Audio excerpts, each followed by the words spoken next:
कैसे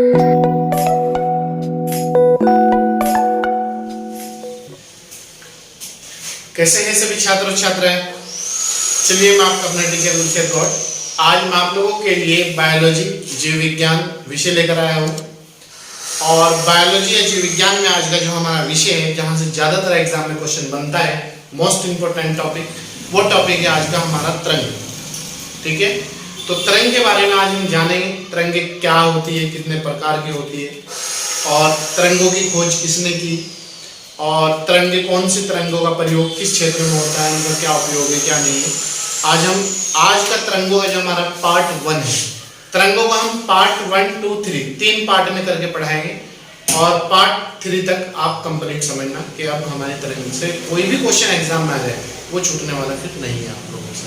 तो आइए देखते हैं आज हमारा जो टॉपिक है वो है विषय जीव विज्ञान या भौतिक विज्ञान या बायोलॉजी, एक ही बात है। ठीक है, टॉपिक है इसमें तरंग, पार्ट 1। ठीक है, तरंगों पर पार्ट 1 है। आज देखते हैं तरंग मुख्य रूप से कितने प्रकार की होती है। छोटे मोटे एग्जाम में तो इतना ही बहुत है एग्जामिनर को कि तरंगे कितने प्रकार की होती है, 2, 3, 4, 6। तो तरंगे 2 प्रकार की होती है। तो याद रखना, कितने प्रकार की? 2 प्रकार की होती है। कौन कौन से हैं वो 2 प्रकार? नंबर 1 यांत्रिक तरंग, नंबर 2 अयांत्रिक तरंग।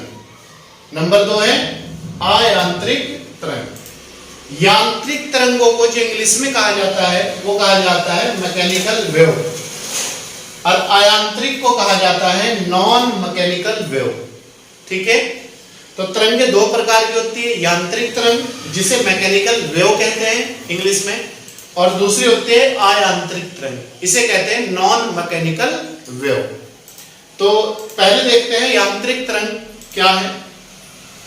यांत्रिक जो तरंग है ये ठोस, द्रव और गैस, ठोस, द्रव और गैस तीनों माध्यम में चल सकती है या चलती है या संचरित होती है। ठीक है, देखो ठोस, द्रव,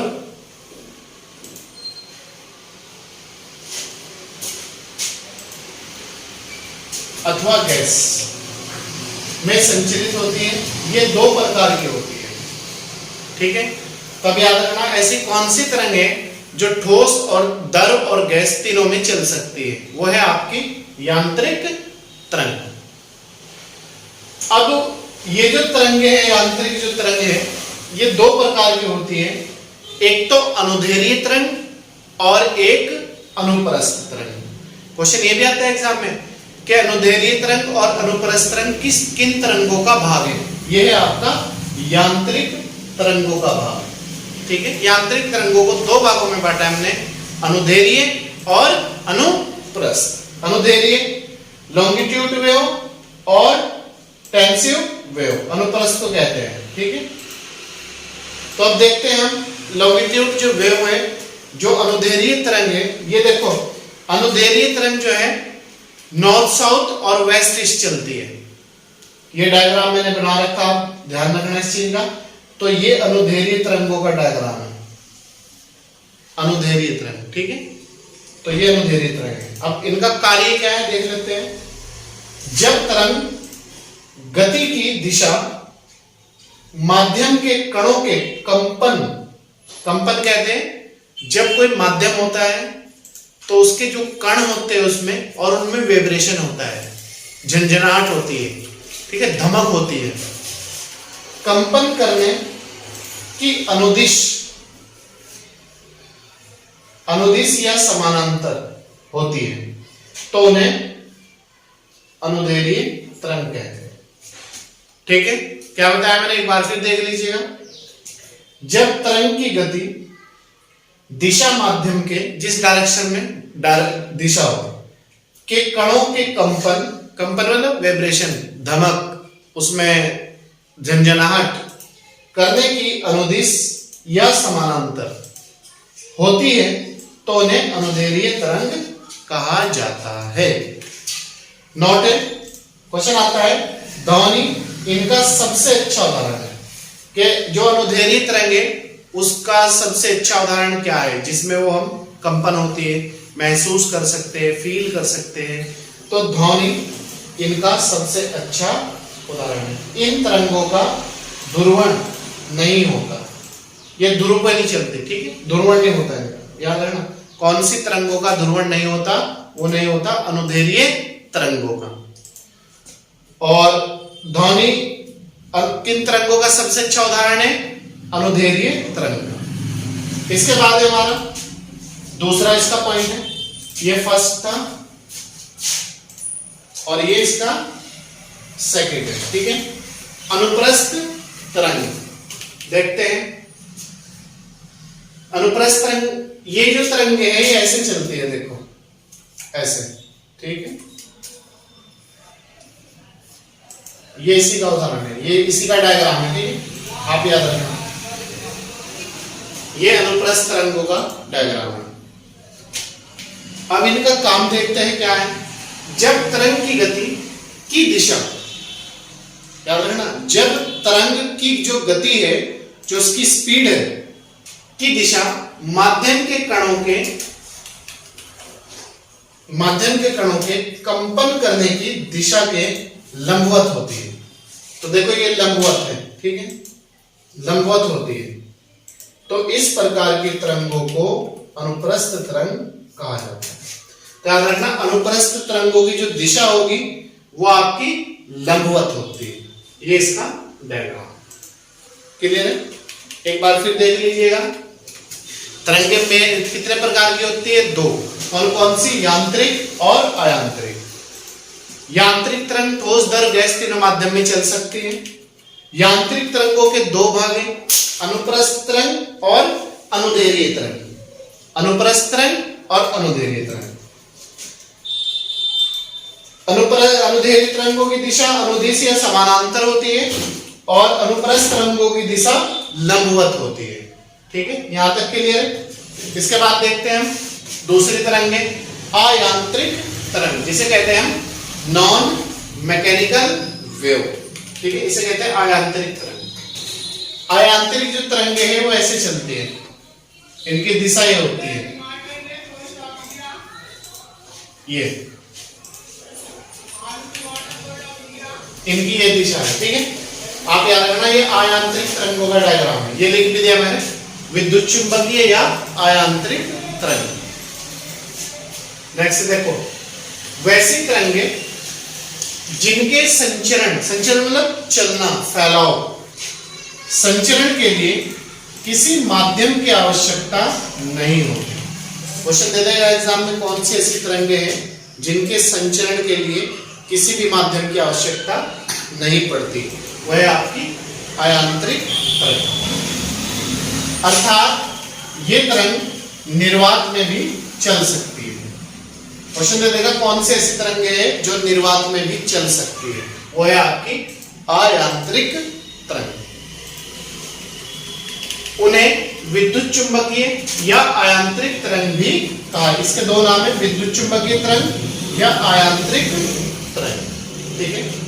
नोट है, सभी विद्युत चुंबकीय तरंगे या सभी अयांत्रिक तरंगे, यूपीएससी में आया था क्वेश्चन एग्जाम में, एक ही चाल से चलती हैं।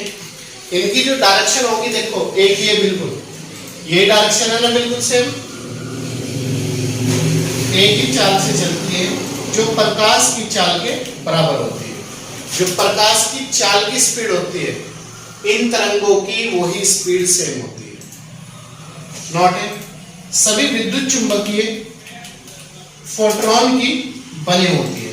क्वेश्चन आता है एग्जाम में, अभी उत्तराखंड क्या बीपीएससी में आया था एग्जाम में, जो लास्ट टाइम का बिहार पीसीएस का एग्जाम हुआ है, कि सभी विद्युत जो चुंबकीय है वो किस चीज की बनी होती है? तो फोटोन की बनी होती है सभी विद्युत चुंबकीय जो तरंग। और एक क्वेश्चन आया था लास्ट टाइम में 2000 आपका जो 19 का एग्जाम है यूपीएससी का, आईएएस का, विद्युत चुंबकीय तरंगों का कौन सा गुण है और कौन सा नहीं है? तो ये देख लीजिएगा, विद्युत चुंबकीय तरंगों के गुण, पहला है यह उदासीन होती है, दूसरा है यह अनुप्रस्थ होती है, आपने देख ली अनुप्रस्थ, इनकी चाल प्रकाश के चाल के या वेग के बराबर होती है नहीं, डिटेल में बताया अभी। चौथा है, इनके पास ऊर्जा एवं संवेग दोनों होता है, ऊर्जा भी होगा और संवेग भी होगा, एनर्जी भी होगी और चाल भी होगी। पांचवा पॉइंट है, इन तरंगों की खोज या अवधारणा मैक्सवेल द्वारा की गई। कौन सी तरंगों की खोज या अवधारणा? आयांतरिक या विद्युत चुंबकीय तरंगों की खोज। इसके बाद हम देखते हैं कुछ प्रमुख तरंग, उनकी खोज और उनका उपयोग। इसके बाद हमारा नेक्स्ट पॉइंट है, कुछ महत्वपूर्ण विद्युत चुंबकीय तरंग, उनके खोजकर्ता और उनका उपयोग। खोजकर्ता, विद्युत चुंबकीय तरंग और उपयोग। आइए देखते हैं, यहां से एक क्वेश्चन जरूर आता है आपका एग्जाम में। आप कोई भी एग्जाम दीजिए, आईएएस का दीजिए, पीसीएस का दीजिए, एसएससी, बैंक, रेलवे, एसी, कुछ भी, ग्रुप सी, एसआई, पुलिस वगैरह, जितने भी आपके कॉम्पिटिटिव, यहां से क्वेश्चन जरूर आता है। क्या तो मैचिंग के लिए आएगा, मिलान करिएगा, या फिर कौन सी तरंग किस क्षेत्र में उपयोग नहीं होता ये आएगा, या फिर उपयोग किस क्षेत्र में किया जाता है ये आएगा। एक क्वेश्चन आना ही आना है एग्जाम में, ठीक है। तो देखिए, पहला पॉइंट है गामा किरणें। गामा किरणें, इनको जो नाम दिया था गामा किरणों को, वो दिया था रदरफोर्ड ने। अगर पूछ ले एग्जाम में कि कौन सी किरणों को नाम रदरफोर्ड ने दिया था, गामा किरणों को, या गामा किरणों का नामकरण किसने किया था, तब भी आंसर हमारा रदरफोर्ड होगा। लेकिन इनकी खोज किसने की थी? वो की थी पाल विलार्ड ने। खोज पूछे तो पाल विलार्ड आंसर हो जाएगा हमारा, ठीक है। इसके बाद इनका जो उपयोग होता है, इनकी जो वेधन क्षमता है, जो इनकी छिद्र करने की क्षमता है, कैपेसिटी, वो अत्यधिक होती है।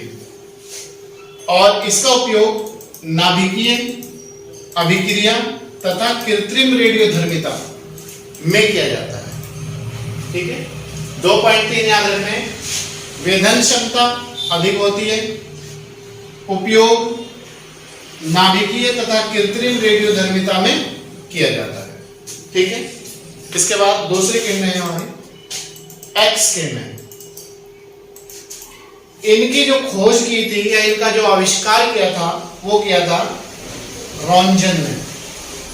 कभी कभी एग्जाम में रॉन्जन का नाम रॉन्टजन आ जाता है लिखा हुआ, तो आप बिल्कुल भी घबराए ना, तो आंसर यही रहना है, रॉन्जन या रॉन्टजन, ठीक है। इनका जो उपयोग होता है एक्स किरणों का, एक तो चिकित्सा क्षेत्र में होता है, एक्सरे वगैरह, एमआरआई वगैरह के लिए, और एक होता है औद्योगिक क्षेत्रों में, ठीक है। क्वेश्चन यही देता है, कौन सी ऐसी किरणें जिनका उपयोग चिकित्सा और औद्योगिक दोनों क्षेत्रों में किया जाता है, वो है आपकी एक्स किरणें। एक्स किरणों की खोज रॉन्टजन ने या रॉन्टजन ने, ठीक है। इसके बाद नेक्स्ट पॉइंट है पराबैंगनी किरणें।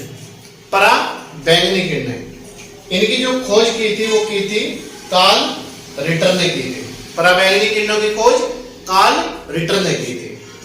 इनका उपयोग होता है एक तो सिकाई करने में, कैंसर वगैरह की सिकाई, और एक बैक्टीरिया को नष्ट करने में, ठीक है। तो पराबैंगनी किरणों का प्रयोग सिकाई करने में और बैक्टीरिया को नष्ट करने में किया जाता है, और इनकी खोज की थी कार्ल रिटर ने। नेक्स्ट, दृश्य किरणें। इनकी जो खोज की थी दृश्य किरणों की, वो की थी न्यूटन ने। किसने की थी? न्यूटन ने।